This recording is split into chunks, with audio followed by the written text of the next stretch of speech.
When I grow up, I do not want to be like Bailey and Curly. No way. I have higher standards than that.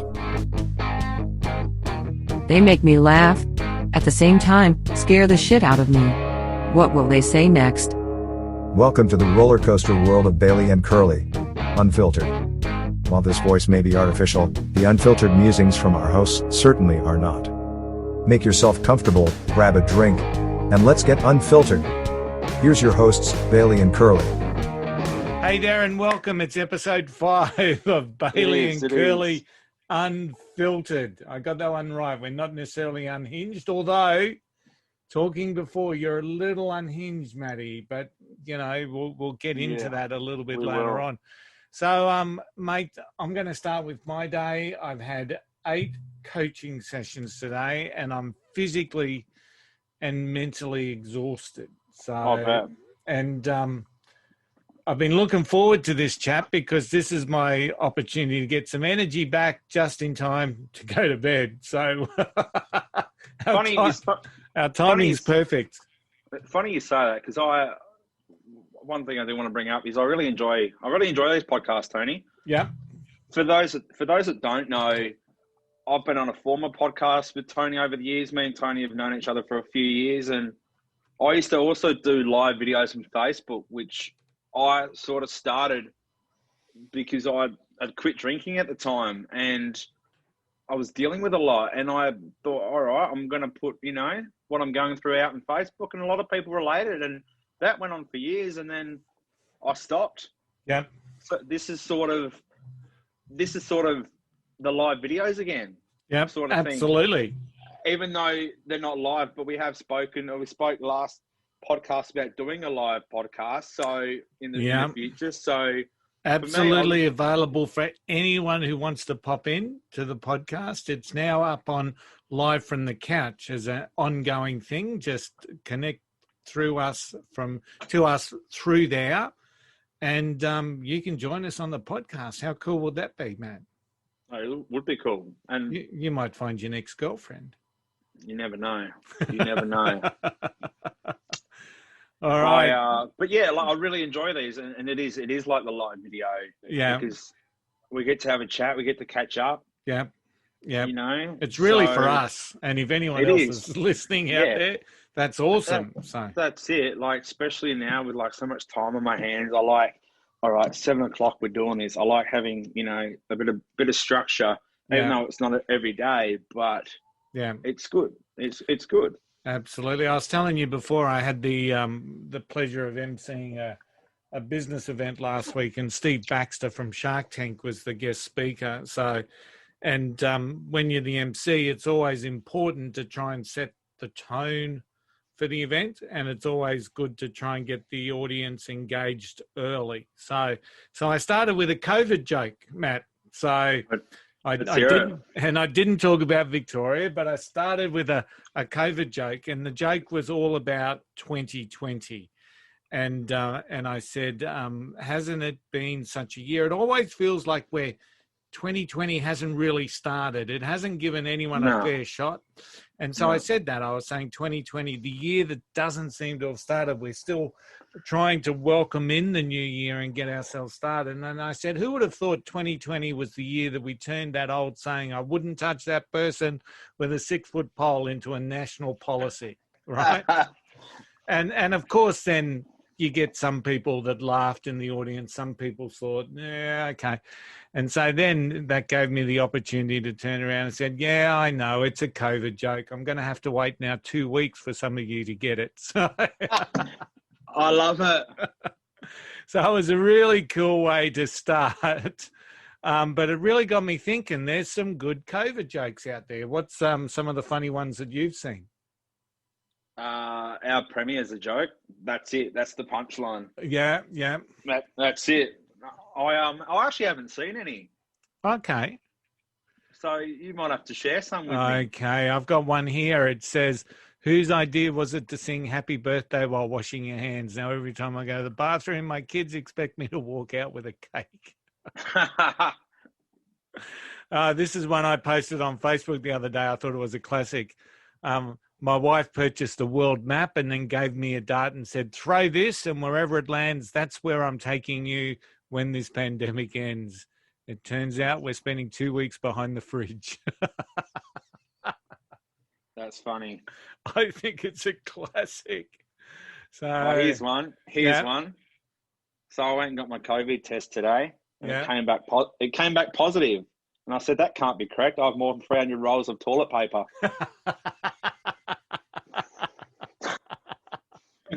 What about this one? I'm not talking to myself. I'm having a parent-teacher conference. They reckon there's going to be a baby boom coming out of COVID. They've already got a name for them. They're calling them the quarantinis.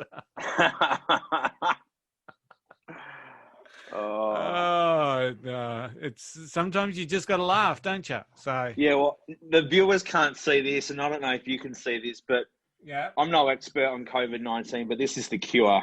Yeah, I've got a picture of the band The Cure here. Where are we? What's the next one? Back in the day, you'd cough to cover up a fart. Now with COVID-19, you fart to cover a cough. Here's one I've actually seen though. There's a cartoon photo of like two big fat people. He's like, and they're like, finally COVID-19 is gone, but now how do we get out? Because everyone's stuck inside. Everyone's massive.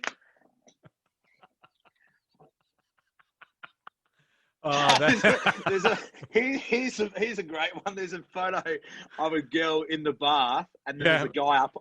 There's a guy up on this high chair. He's a lifeguard. He's working from home. There's so many Corona jokes out there. It's a pandemic. Oh my God! Did you hear the joke about the germ? Never mind. I don't want to spread it around. That's funny. Yeah, I ran out of toilet paper and I had to start using old newspaper. Times are tough. Yeah, I've got plans tonight. This is one you'll identify with. Yeah, I've got plans tonight. I'll probably hit the living room around 8 or 9. Pretty much. What types of jokes are allowed during quarantine? Inside jokes. Yeah, use your inside voice. Oh, classics. And, we've got to laugh, don't we? Everyone's just got to laugh because, if it wasn't so serious, it would give us the poop. So, well, yeah, I don't know how serious it is anymore. I really don't. Like something really random came to me the other day. I was like, I remember when Chappelle Corby got done. Yeah. I was probably 14, 15. Yeah. I was like, oh, this poor girl, she's got done. Someone's put, drugs in her boogie board. But then as I sort of got older, I'm like, maybe she was guilty. She got caught. Yeah. But because of the media, it was such a big thing because she was from Australia and, the fact that was such a big deal. Yeah. Like it just gets you thinking. It's like now with COVID, like who's going to be the first person to stand up and be like, I'm not doing this. Like I'm not, we won't know for years probably. Like, yeah, it's interestingly when I talk about the Baxter event, he spoke a little bit about COVID and the response, and he was highly critical of the response, mainly because based on the stats, and you can only look at the stats, 99.4% of people recover, and from 99.4%, it's a mild flu. And that's what the stats are telling us. No matter what country you're in, no matter what strategy they had, the stats are incredibly similar. And, he made a very relevant comment, and he said, Australia hasn't had a first wave yet. He said, we have not had our first wave. I don't even know what a first wave is. Yeah, and we don't know what the extent of that was. But his conversation, and, he's a business owner, he's an investor, he's an entrepreneur. Of course, he's not a medical scientist. But he's only working with the information that he's seeing around the world and, his connections in America. But the concern that he would have is that what happens when we do actually get hit with COVID, like really hit. So he believes we haven't had that yet. And because we're all hiding in a corner, no one's immune to it. So, except for potentially half of Victoria, you guys might be right because you've had that second wave. But the reality is, in his mind, is the worst is yet to come, both from a health and an economic perspective, because you can't lock it out. It's a thing. And once again, I've talked about Sweden quite a lot. People are still critical because cases are high still in Sweden, but the deaths are minimal. So the deaths are now minimal. Like you just said, it's bad here in Victoria. Yeah. But is that going to hit every other state? Like it hasn't hit that bad in every state yet. Yeah. Yeah. So. But I look in New Zealand, they went 3 months or something without having a case, and all of a sudden it went bang like that. In like a day or two, all of a sudden they'll back up around the 30 to 100 cases, I think. So, I mean, there's no doubt it's a highly contagious thing. But if we're not prepared for this, if we're not immune to it, and all we've done is lock people away from it to try and suppress it, it's going to come back, and it's going to come back bigger. And what happens next time in Victoria? Do you guys get locked down again for the third time? See, our numbers are coming down, but part of me is like, people just aren't getting tested anymore because we want to get the fuck out. We're not fucking doing this anymore. Yeah. Like, it's fucking politics. And we spoke about this last time. I'm going to mention it again. It hasn't been as bad as what they predicted. Mm. And because it hasn't been as bad, now it's politics. Everyone's shutting their borders. Yeah. Oh, you're doing such a good job because there's no cases in this state, keep me re-elected. The funniest thing is, and it's great to see a lot of people speaking up now because it's a fucking joke, because I don't think anyone knows what the fucks they're talking about. Yeah. You can go to a pub, but you can only sit down because Coronavirus is that smart that if you sit down, you won't get it. Yeah, but if you stand up, it's going to get you. Boom. You're fucked. Funnily enough, right, I was up in Townsville there on the weekend catching up with family, and big shout out to them if they're listening. I doubt it, but anyway, we had a 21st birthday there at one of the pubs. And of course, you get in there and you mingle and you start talking to people. All of a sudden, I've got a lady and she's doing a job. So, of course, I'm not upset with her. But she says, "You need to sit down, sir." And I said, "Okay." So you couldn't stand up. You couldn't mingle. And then when you go and look at the stats from, say, anywhere from Rockhampton north in Queensland, COVID's like barely existed. Like Mackay, for example, has had 16 cases only. That's it. Not 16 active cases. 16 cases since March. And so they've got the same 1.5 sit down at a pub as everyone else in Queensland. And to me, I just think that is so ridiculous. There is not an active case from Rockhampton up. I think Cairns might have 2, and their travellers coming back. But it is just ridiculous. Ridiculous. It's funny you say that because the same thing happened here with Mildura. Yeah. So Mildura is 6 hours northwest of Melbourne, I think, if I'm correct. We fly there a lot for work. And, they were like, why are we in the same bloody boat as Geelong down there? Yeah. When we haven't even had a case. Yeah. Because you got Melbourne, and then anywhere that's not Melbourne is classified as regional Victoria. So even if you're in the middle of bumfuck nowhere, population of 20 people, you're going to be in that bloody... You're going to be locked down. Yeah, you're going to be locked, And probably got coppers there waiting to pounce if you step outside after 9 o'clock. Yeah. So, yeah. But it is really just something that this isn't going away. We are going to have more waves. We are going to have more people catch it. And unfortunately, we're going to have more deaths because no one's preparing themselves for it. So most of us have been sitting at home eating junk food, putting on a bit of weight. I call it the COVID kilos that I know that I've got, and I'm sure others have got it too. But you get bored at home, so you go nibble on a packet of chips or something, and we're actually decreasing our opportunity to fight the bloody thing because we're not as fit as what we potentially were at the beginning of the year. So yeah, I just there's so much bad stuff to go, and hopefully now you guys are showing a bit of a caseload reduction. So what does that look like? 19, and like everyone's thanking Dan Andrews. What a great job! It's like, you know what someone said to me? Yep. Thanking Dan Andrews for what he's doing is like thanking him for the warmth after he's burnt down your house. He fucking put us in this. He fucking put us in this mess. Yeah. So I'm not fucking thanking him. Like, I caught up. I finally got to see a friend last week who I hadn't seen since February. Yeah. Another friend who I hadn't seen in March.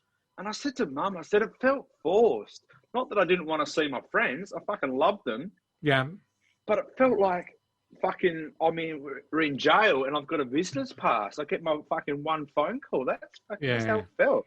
And I keep forgetting that I'm gonna I've been getting into photography. I've got a DSLR. I've had it for years, but now I've been, watching tutorials on YouTube on how to use it. And I keep forgetting that, I'm going to be able to take photos of sunsets and sunrises in different suburbs. Like, I've got my backyard and my front yard at the moment, and that's it. Yeah. And this whole sitting down at a pub thing, it hasn't hit Victoria yet because we can't go to a pub. Your pubs aren't open, yeah. No, so, and a few of them are sadly have closed. But I'm seeing all this stuff. It looks like the rest of the country is like the rules are the same. Has some level of normality, Yeah, you have to sit down. Like I heard a group of people went to a bar in Sydney. There was a group of them. And they were in two different, I don't know how many they were. They were in two different booths with a booth in between them. It's like it's the same group, you're splitting them up. Yeah. Like I said, I don't think anyone knows what the fuck they're doing. Yeah. It's and we're in Queensland, we're firmly in election mode now because we got the state government election at the end of October, and you can understand that the Palaszczuk government is really focused on that safety thing. So what we're now seeing as part of the updates, the official government updates, is not just our stats, but a comparison with stats right around the world. So once again, they're leveraging this as, look how good we've done, keeping you safe when you could have been somewhere else, Yeah, and I just think it's a gross misuse of government funds. Speaking of your premier up there, Anastasia, I was trying to find it today. I couldn't find it. It must have been on Facebook, and I was just scrolling. Someone had shared it, and it had a photo of her, and then the caption was, I've kept you all safe.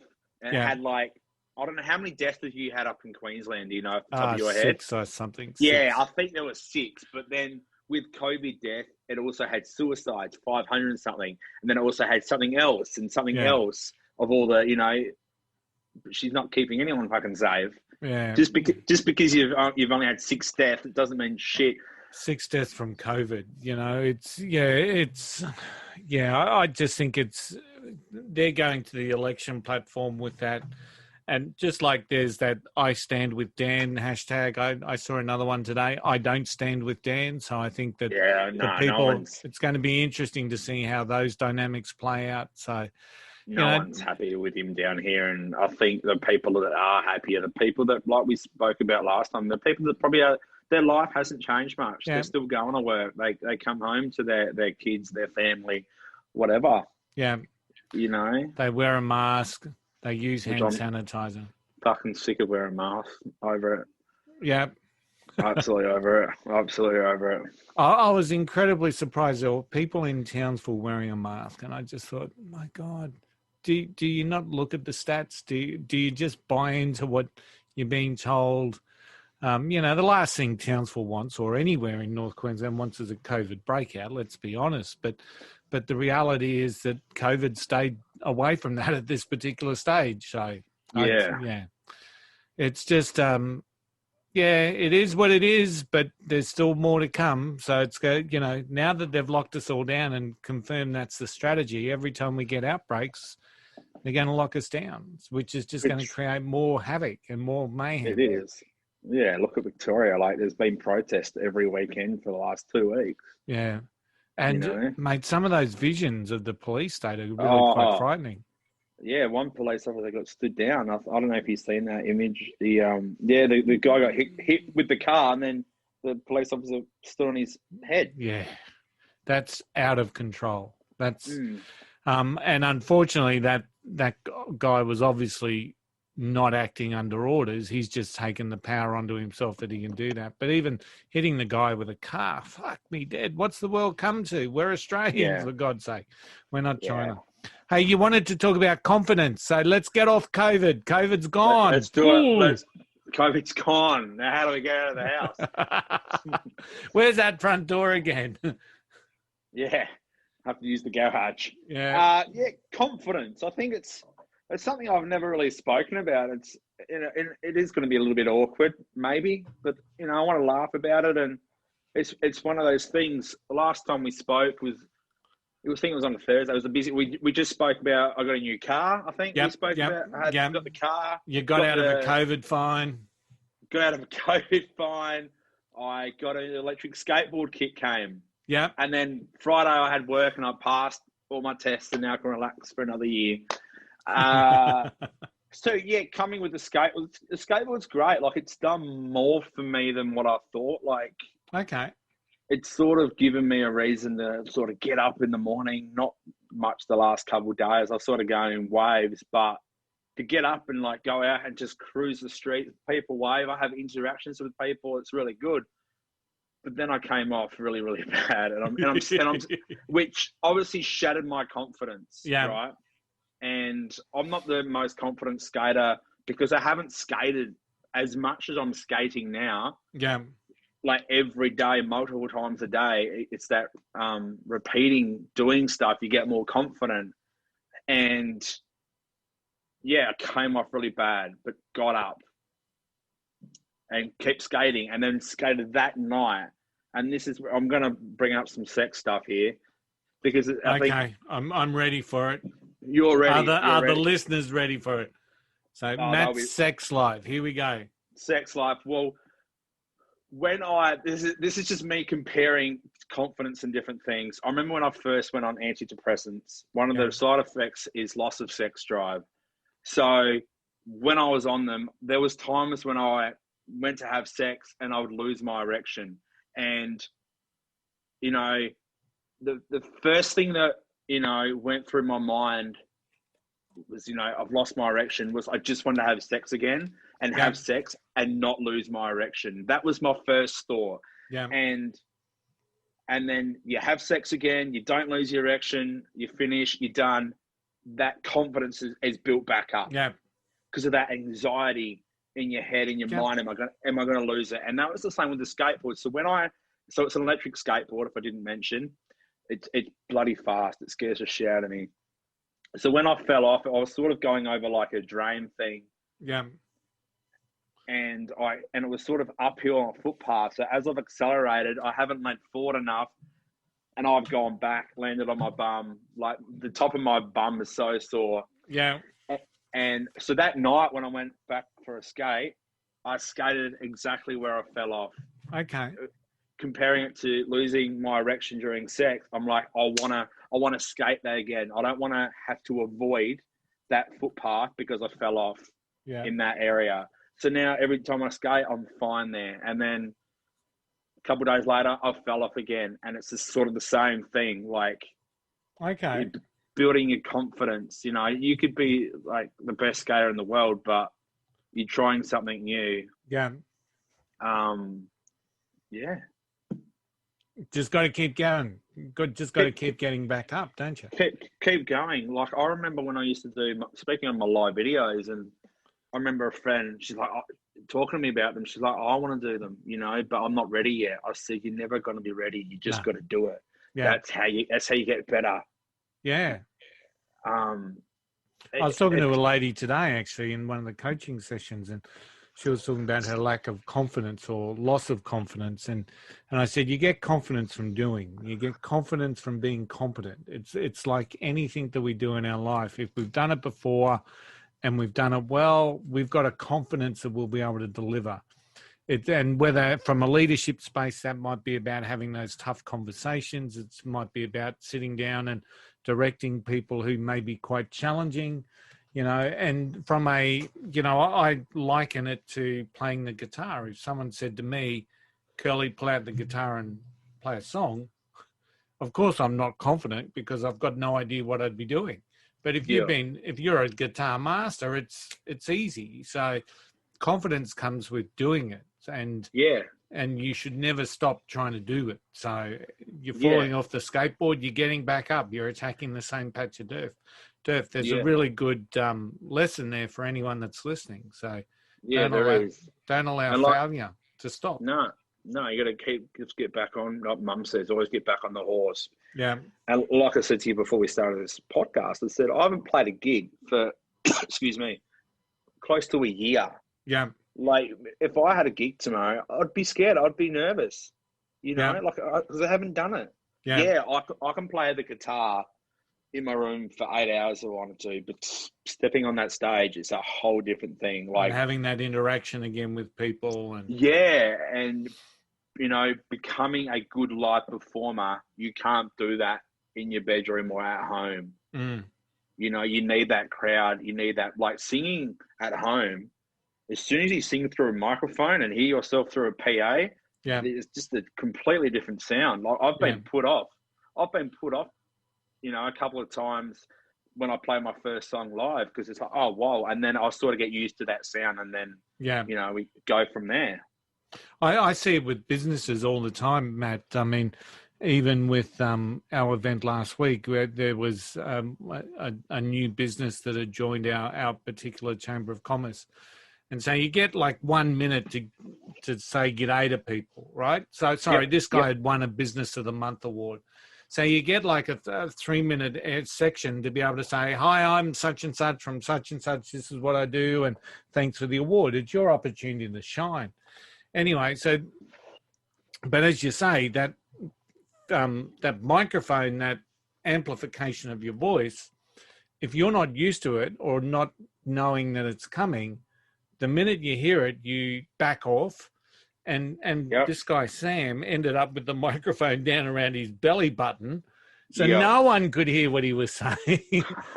and so he's wasted this opportunity to really talk about his business. What he said was actually not bad, but just that whole confidence of being able to work with that and deal with it. And, I get it as an MC. I'll grab the microphone before anyone, and I'll do some tests right around the room, and I'll just, this was a roving mic, and it just gave me the opportunity to just go out there and just do a couple of little tests, and you get used to hearing your voice reverberating around. So you do, and before a artist or band goes on tour, I don't know how long for, but they'll rent out a rehearsal space, usually like a big warehouse, and they'll have the full setup there, they are playing live. Yeah. So they get used to that, and it's not just the microphone; it's the mixing desk, it's the amps, it's hearing. It's the feedback, or is it foldback or foldback speak? Yeah, either foldback speakers or artists have got in-ear monitors where they go straight in their ears. Yeah. And then it's like having in-ear monitors, hearing. Getting used to, okay, how much of yourself do you want to hear? How much of the drummer do you want to hear? Do you want to hear any of the bass player? And it's about getting into that rhythm. Yeah. I remember when I was with Bunnings and we did a bit of a party one Saturday night for the team in the timber yard, and one of the guys who was employed by us was in a band. He said, Curly, I'll come along and play if you want. And I said, oh, that'd be cool. Can I sing? And he said, yeah, of course, we can put you on. What song do you want? Anyway, it was a Jason and the Scorchers song called White Lies that I really wanted to sing. And the band learnt it for me. So they didn't know the song. They got there and learnt it. And so, I expected at that particular time, I'd just get on stage, I'd grab the mic and away I'd go. Completely different to singing that song in my car to the lyrics as they're going, to trying to get the right moment to start. It was I'm not a singer, and I haven't tried to do that again because it just did not work. So and it's the timing thing as well. Yeah, you got to like being in time, and like when you're singing with the vocals, it's easier because you know. But when there's no vocals and it's you, it's like, oh shit. You know, like I've forgotten my own lyrics on stage before, you know, and like before I go up, I'm like in my head, I'm trying to do all the lyrics. Yeah, in my head, I'm trying to get them. I'm like, do I know them? Like I've practiced it like 100 times, but then it just comes out. Yeah, and that's like obviously with confidence, like with public speaking, that you know, you get better at it. Yeah, you do, and some people may not think you're good at it, but the reality is you get better and you get more confident and you deliver to that, and you tend to continue to increase your standards. So yeah, it's like everything. It's like electric skateboards. It's like erections. It's like erections. It's like this podcast. It's like I thought you might like that. I thought I'll bring it up because it's not something that that it never gets spoken about. So yeah. And it's like these podcasts. Like I was nervous to do these. I was nervous to start because I'm not speaking anything bad about my past relationships, but I was with someone that used to listen to these podcasts not for the right reasons. Yeah.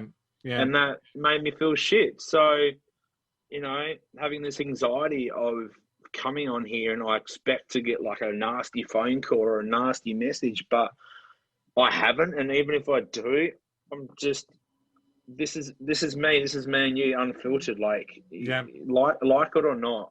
Absolutely. And, we're not out to become in the top 10 podcasts in the world. We're just here. It's a little bit of therapy. It's something I look forward to. It gives people an opportunity. And, one of the really big things I appreciate about yourself, Matt, is that you are open to talking about stuff that so many people aren't. And that's because I've had to deal with a lot of this stuff on my own. Yeah. So I sort of, the things I talk about, I hope someone hears it and needs to hear it. Yeah. I wish someone was there for me when I was 21. I wish I heard this podcast when I was 21. Yeah. Losing my erection, I'm like, what the fuck? Like, it's this thing that you dread over, like this big dark cloud over. There, and you're supposed to be taking those blue pills when you get to that sort of stage. Yeah. It's like I'm 21. I'm like, what's going on? And then obviously being on, antidepressant medication, like loss of sex drive is one of the main things, which I had to laugh about because it's like, you're feeling anxious. Yeah. I'm going to give you some pills, but then you're not going to be able to have sex, which will make you more anxious. But it's interesting that you mentioned it, and it was something I certainly wasn't expecting. But some of the research that we see today is that the addiction that people get with pornography now, because of it's readily accessible, it's easy. Once upon a time, you'd the only access, I know when I was growing up, the only access that you may have had was every now and again. You might see the glimpses of a magazine or something, or you made it. I remember getting Playboys and Penthouses when I was like 14, 15, like 15 years ago. And that was the greatest thing, oh my God. Whereas now you just type it in online and away you go. So, but what's actually that is creating within the world is this unreal expectation of what sexual and intimacy really is. So we're actually seeing this whole generation of men predominantly who can't obtain an erection just through normal intimacy with their wife. They've got to be, or their girlfriend or their partner or whatever persuasion that they are, because they're needing that additional thrill or that additional kick. And, what might start out as a normal session around some normal sort of intimacy stuff, suddenly all of a sudden they're looking at bloody 3-ways and 4-ways and orgies, this and that, and all of a sudden their level of excitement diminishes on that normal stuff. So all of a sudden we've got this generation of men who have lost that contact with their partners, and are living this lonely world of pornography. And I think there's a TED talk out there about it, to be honest, and it's called there would be, I reckon, the lonely marriage of sexual fantasy and masturbation or something. It was just and but it's a whole generation of men that are potentially being affected by this. And it is, and I've even thought, is watching porn bad? Like I hear this thing about addiction, and what you just said, 100% spot on. Yeah, because their wife or their partner or whoever they're with, their boyfriend, it isn't enough because they're watching this porn and that's what they expect. Yep. I've actually had, throw myself under the bus here, but I've actually had a partner. We used to watch porn together. Yeah. So and that was the first time that had ever happened to me. Yeah. I was like, this is new, So I think porn, it is one of those things where you can either watch it together or I've also known people to be like, the partner's had a problem with it. Yeah. And it depends on how you view it as well. Yeah, I think there's a lot of couples out there where it's part of a healthy relationship, and in that respect, it's probably not a bad thing. But it's when, some women, for example, may get addicted. So it's not just a male disease. It's very much, and it's all about the hits that we get in our brain, the dopamine hits. We're getting a reward from that visualization. And so when we want that reward, we go back in and we look at it. So and for me personally, it made a great sex life. Yeah, that we watched porn together. Yeah, and so, but I can see it going the other way. It just depends on who you are. Yeah. Speaking of addiction and dopamine, have you seen The Social Dilemma? No, tell me about it. I haven't seen it, because it's on Netflix, and I don't really watch documentaries when it's all portrayed about something.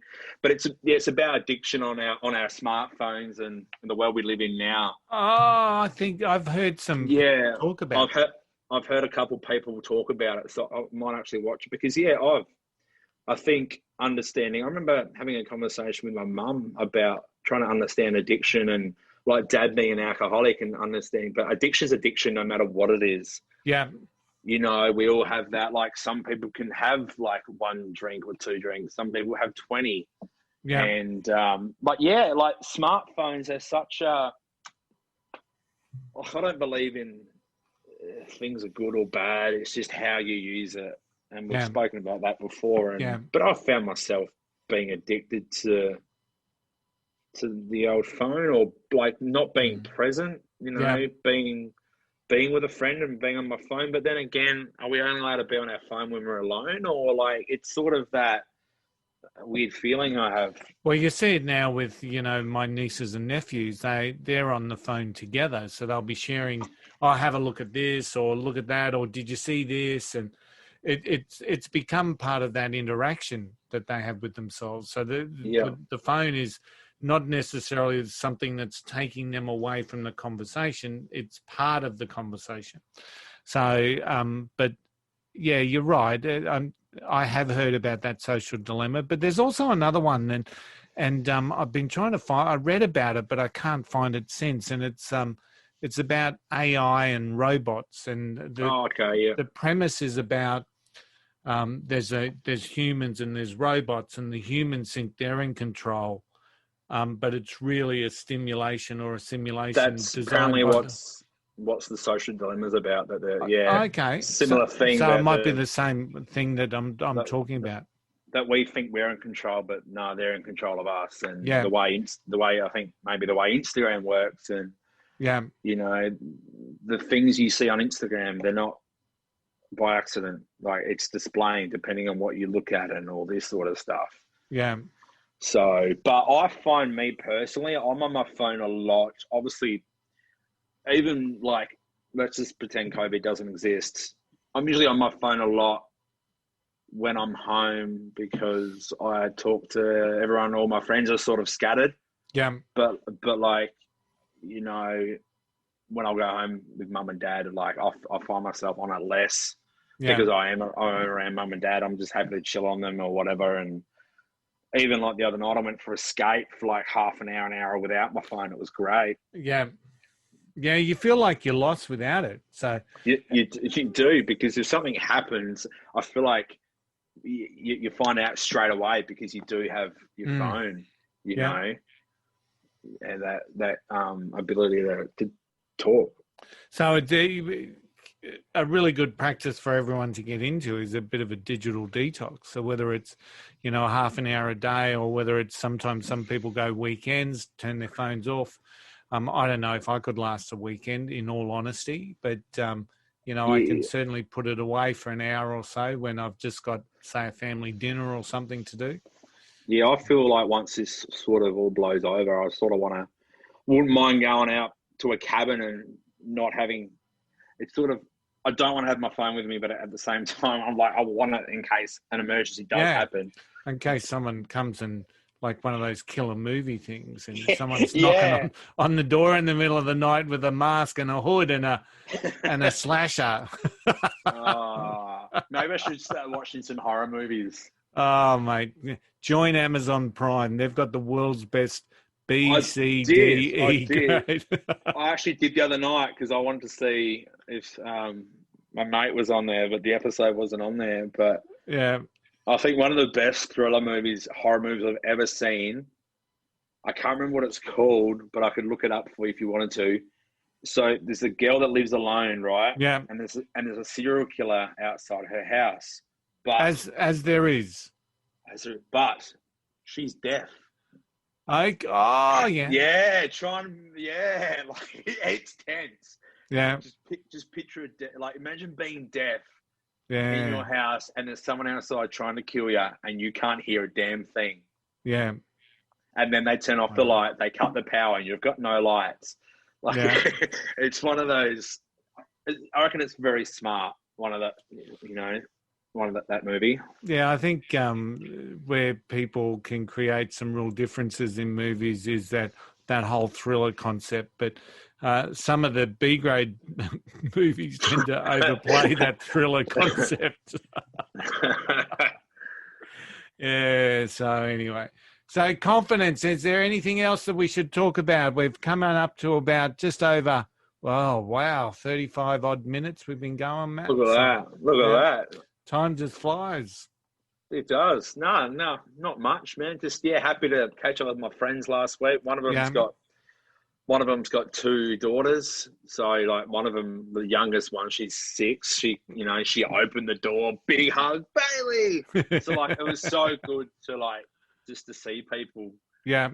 And then my mate, Marty, he's down in Mornington Peninsula. So it was like a 2-hour drive for me. So it was good to get the fuck out of the house for a bit. And it was good to see the beach and catch up. And it's amazing how much the little things just mean to us now, you know. Yeah, it is. And I've never taken them for granted. Like I've always, like, family and friends are always like been a big part of me. Like, you know, like my mum's friends with most of my friends on Facebook.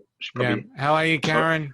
I don't know if she's added you or not, but like the fact that she messaged you, like it just shows, like, you know, I come from like a really, I don't know what the word I'm looking for, like a real family orientated sort of background and family. And I'm going to try and go home. I'm going to apply for a pass. I don't like my chances, but can't hurt. Like SA's opening up to New South Wales. Queensland's opened up to Canberra now. Yeah, and to Byron. So we've sort of started to think about actually allowing some people in. So yeah, it'll be interesting. Well, I've actually been asked to do a workshop in Adelaide around the end of November. And so at the moment I can get to Adelaide. And at the moment I can fly back to Adelaide, fly back from Adelaide without quarantining. But then part of me is also thinking that's still like 8 weeks away. Yeah. So anything could happen between now and then. So like there's so much happened in like 2 weeks. I think it was like end of June, July. Like everything was like going good. Like the flights were like, you know, picking back up. The flights were full.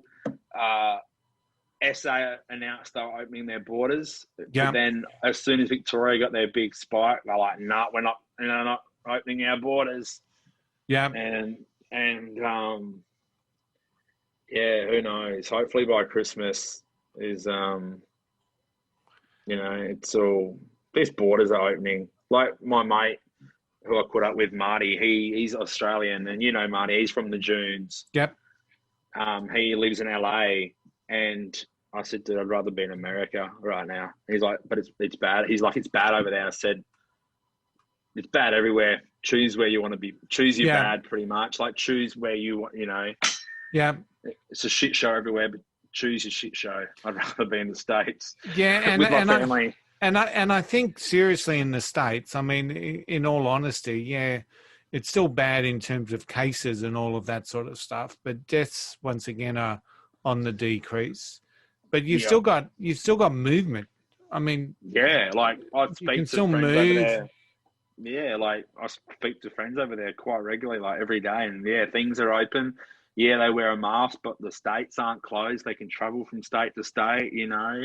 Yeah, they've obviously got their COVID safe plan in place for businesses and stuff, and the thing is, one of my mates I talked to, he's a skater, and they said they actually dump sand in the Venice Beach skate parks just to stop people skating, and I think they've taken the sand out now. Yeah, and like I was saying to him, like skating isn't this for me, but I know for a lot of kids, skating was sort of like, if they had a bad childhood or they just it was a friendship. It was something they bonded over with other kids. So like, we've got this in common. Like when you find out you like the same band as someone, you're like, you've got that in common. Skating was sort of like an escape to get out of your house. It was like your first, bit of transport before your car, and then to take skating away from people, like, it's shit. But I think the scene has been removed now. Yeah.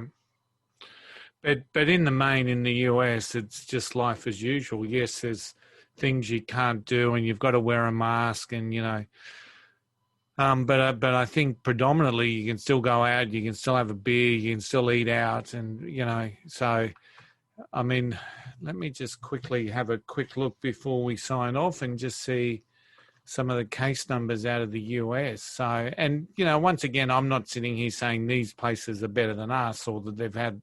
But it's just interesting when you think about it from a concept of the way that they've dealt with it. And, at the end of the day, USA, 7 million cases all up, and they've had 205,000 deaths. In anyone's language, that's horrific, right? So, but then you look at how many people are there compared to Australia, of course. Like, you can't just... Yeah, 330 million are in the States. Yeah, and there's more people in California than there is Australia. Yeah. I think 29 million or something, California's population. Yeah. Yeah. So California at the moment is number one, top of the charts over there, and they've got 793 cases, 15,000 deaths. There's 376,000 active cases. Deaths per population sitting around that 385.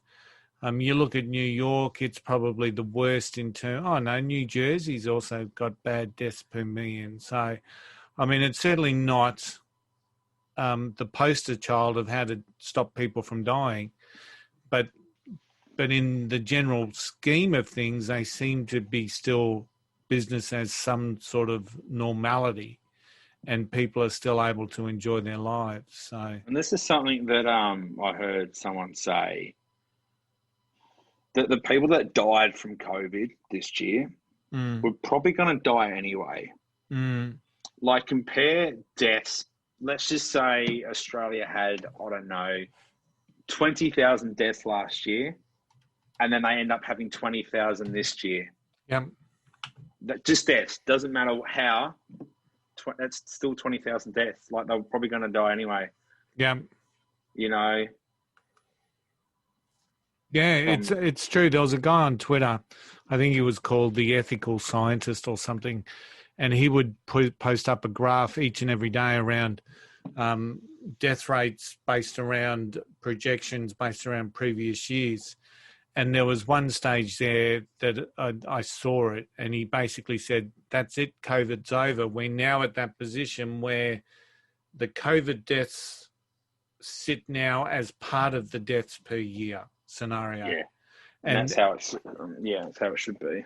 And some people are actually suggesting that deaths in Australia are actually down on previous years. So there you go.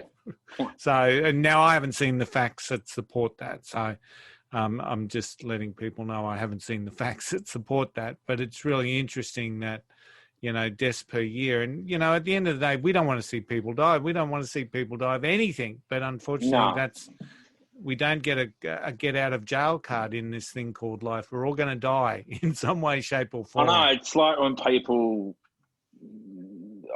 my mum's always said to me, you know, here for a good time, not a long time. And, you know, all these things that we can do to make us live longer. And it's like, how long do you want to live? Yeah. Like you know, a couple of years ago, for a couple of months, I started to fear death, and it was this big thing that I didn't want to accept. But now I accept death. Yeah. It's going to happen to everyone I love. It's going to happen to me. It's going to happen to you. But that is life. And I think a lot of people probably haven't accepted that. And like I said, I didn't accept it a couple of years ago. The struggle of mine, I'm like, fuck, I don't want to die. Like, I'm not, you know, but something you just got to accept. And part of the what's that old saying? We only live once. Well, actually, no, we only die once. You know, we get a chance to live each and every day, and that's and once again, that's just a mindset. One of the guys that I know is just so hell bent on not dying that he jams so much into a day. He wears me out just talking about what he does. So he's just that shit scared of dying that he just wants to make the most of life. And I think maybe if everyone had that sort of a process or an attitude, I think we would be in a much better space than people that are fearful of you know, because at the end of the day, when we're dead, we're dead. So that's it. And I think it's about, recently I've been going through old photos, mainly of America, and I'm not saying I want to die tomorrow, but I'm like, fuck, like there's so much GoPro footage that I actually haven't seen that I'm seeing for the first time, because, you know, as a GoPro, you film it, you save it. I never watched it, a lot of it. I'm like, fucking hell, like I've had a really good life. Yeah. For me, the things I love America. The fact that I've been there 7 times, I'm like, that's fucking good.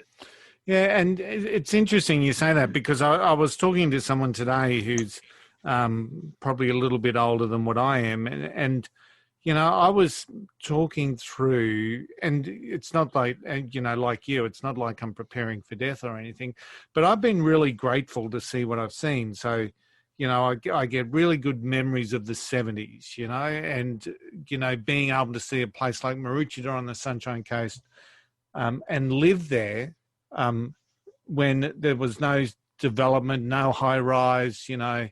There was, I drive around Maroochydore now, and it's like a concrete jungle, and I can point out areas to Sharon, my wife, and say, that's where we used to ride our push bikes over, you know, the motocross tracks, and now it's just bloody housing estates.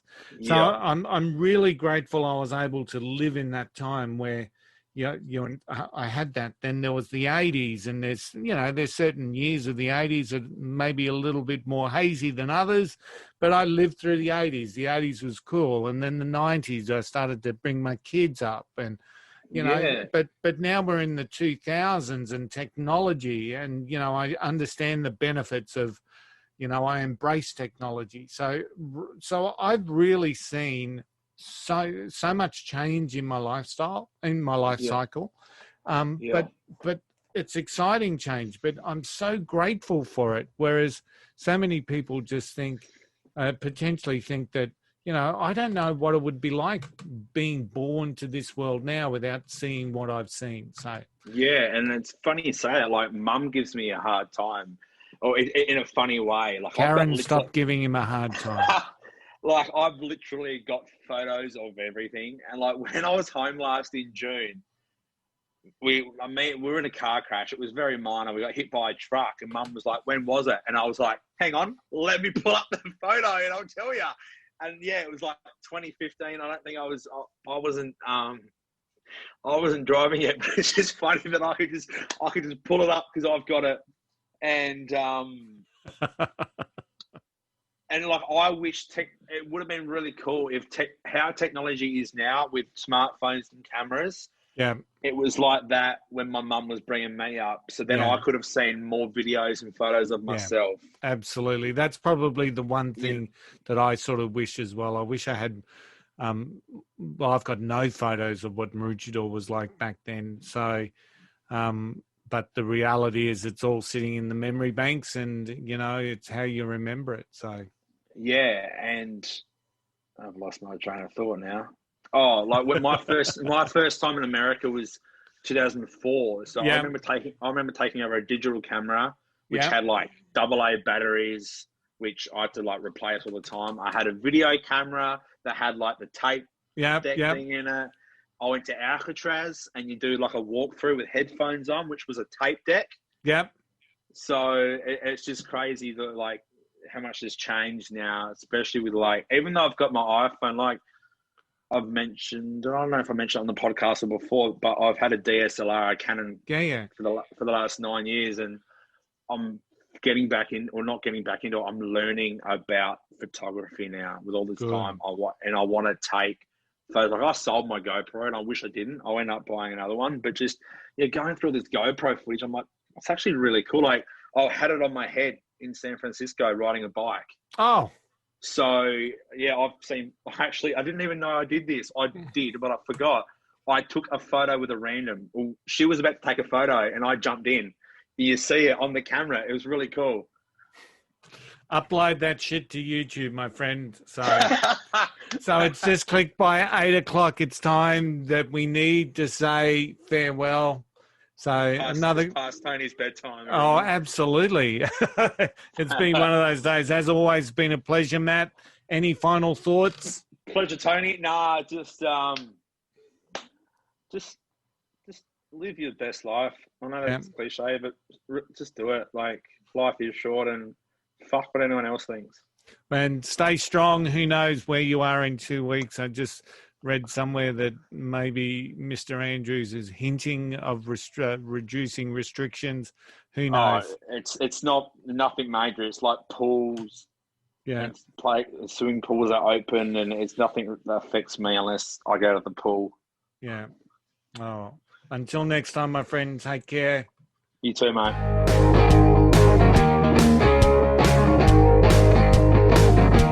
Thank God that's over. If you didn't like it, leave a review to warn others, or share it with people you want to annoy. If you did like it, I'm sorry, you cannot be helped, so you may as well leave a good review. I guess the boys will appreciate it. As Curly would say, don't be an asshole. Hopefully, I won't see you next time. Goodbye.